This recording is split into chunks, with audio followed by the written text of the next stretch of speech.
احمدہ ونصلی علی رسولہ الکریم، اما بعد فاعوذ باللہ من الشیطان الرجیم، بسم اللہ الرحمن الرحیم۔ کروڑوں درود و سلام اس ہستی بابرکات کے نام جو وجہ تحلیق کائنات ہے، کروڑوں درود و سلام اہل بیت کے نام جو وجہ بقائے دین کائنات ہیں۔ اللہم صلی علی محمد وعلی آل محمد واصحاب محمد وبارک وسلم علیہ۔ معراج القرآن میں اصغر بیگ ایڈوکیٹ کی طرف سے آپ سب کو خوش آمدید۔ آج کا لیکچر ہے ملحمۃ الکبریٰ اور میگاڈان جنگ عظیم یعنی بڑی جنگ پارٹ 2۔ آج کے لیکچر میں ملحمۃ الکبریٰ اور میگاڈان جنگ عظیم بڑی جنگ کا پارٹ 2 بیان کیا جائے گا۔ صحیح مسلم حدیث نمبر 7281 یاسر بن جابر سے روایت ہے کہ ایک دفعہ کوفہ میں سرخ آندھی آئی، ایک آدمی آیا جس کا تقیہ کلام تھا، اے عبداللہ بن مسعود قیامت آ گئی، اے عبداللہ بن مسعود قیامت آ گئی۔ کہا قیامت قائم نہ ہوگی یہاں تک کہ ترکہ تقسیم نہ کیا جائے۔ ملک شام کی طرف اشارہ کر کے کہا اس طرف دشمن اہل اسلام سے لڑنے کے لیے جمع ہوں گے اور اہل اسلام ان سے لڑنے کے لیے جمع ہوں گے۔ میں نے کہا آپ کی مراد رومی ہے؟ انہوں نے کہا ہاں۔ اس وقت سخت شدت کی جنگ ہوگی اور مسلمان موت پر شرط لگائیں گے کہ وہ غلبہ حاصل کیے بغیر واپس نہ لوٹیں گے۔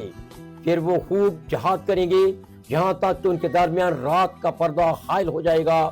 پھر یہ بھی لوٹ آئیں گے اور وہ بھی واپس آ جائیں گے اور کوئی بھی ایک گروہ غالب نہ ہوگا، اور جو لشکر لڑائی کے لیے آگے بڑھا تھا وہ بالکل ہلاک اور فنا ہو جائے گا۔ اگلے دن مسلمان ایک اور لشکر روانہ کریں گے جو موت پر شرط لگائیں گے کہ وہ غلبہ حاصل کیے بغیر واپس نہ لوٹیں گے، بس وہ بھی جنگ کریں گے یہاں تک کہ شام ہو جائے گی۔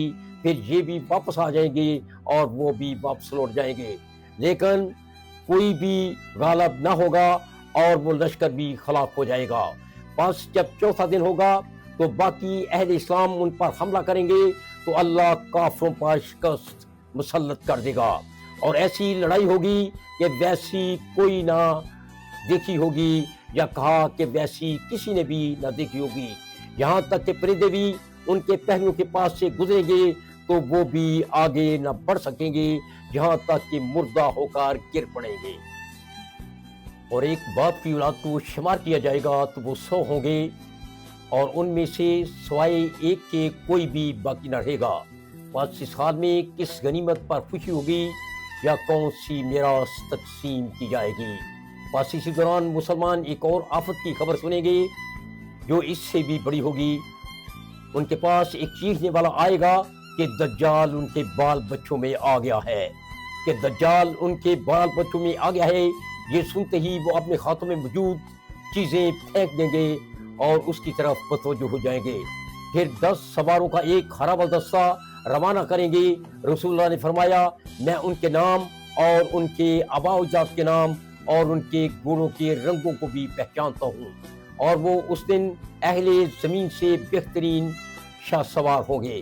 صحیح مسلم حدیث نمبر 7278، سنن ابن ماجہ حدیث نمبر 4094۔ رومیوں پر فتح حاصل کرنے والے 1/3 مسلمان قسطنطنیہ فتح کریں گے۔ سنن ابو داؤد حدیث نمبر 4295، سیدنا معاذ بن جبل سے مروی ہے کہ رسول اللہ نے فرمایا جنگ عظیم فتح قسطنطنیہ اور دجال کی آمد 7 مہینوں میں ہوگی۔ اور سنن ابو داؤد حدیث نمبر 4296، سیدنا عبداللہ بن یاسر سے مروی ہے کہ رسول اللہ نے فرمایا کہ جنگ عظیم اور شہر مدینہ کی فتح 6 سال کے عرصہ میں ہوگی، اور مسیح دجال کا نکلنا 7ویں سال میں ہوگا۔ وما علینا الا البلاغ۔